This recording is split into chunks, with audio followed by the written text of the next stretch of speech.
Hello, today I want to show you the anatomy of a mammalian brain. This is sheep brain. The sheep brain or mammalian brain is made up of four regions: the cerebrum, the diencephalon,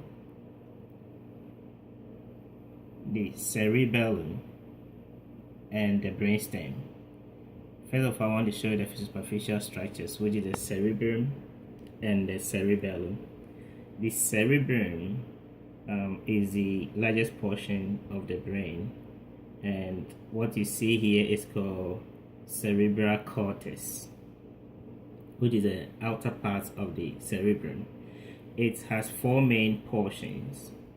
The frontal portion, which is called the frontal lobe, responsible for reasoning, analytical, and mathematical reasoning and thinking.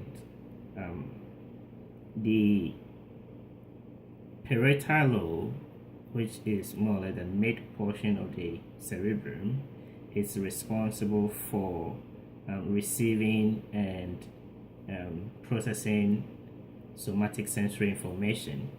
Then we have the occipital lobe, which is the most posterior portion of the cerebrum. It's responsible for receiving and processing information from the eye, or responsible for vision. Then lateral to the parietal lobe is the temporal lobe, responsible for receiving and processing auditory information. So now we want to look at from the most posterior portion of the brain. We know it's the spinal cord, and inside the spinal cord we have the central canal. Anterior to the spinal cord we have the medulla, or the medulla oblongata. Then we have the pons, and we have the midbrain. The midbrain, the pons, and the medulla oblongata constitute what is called a brainstem. The brainstem, or the medulla oblongata, contains respiratory centers, cardiac centers, and it's even well developed in children. Adjacent to the medulla oblongata, we have the small brain, or the cerebellum.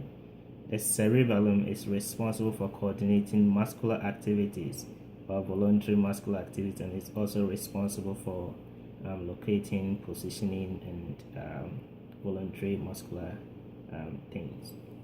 And when the cerebrum is cut into two, you can see the inner white matter and the outer gray matter. The white matter is made up of myelinated axons, and the gray matter is mainly made up of cell bodies. Now, anterior to the pons, we have the thalamus and the hypothalamus.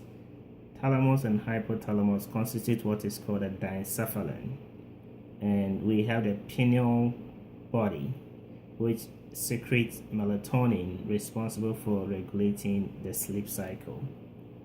Then anterior to the thalamus we have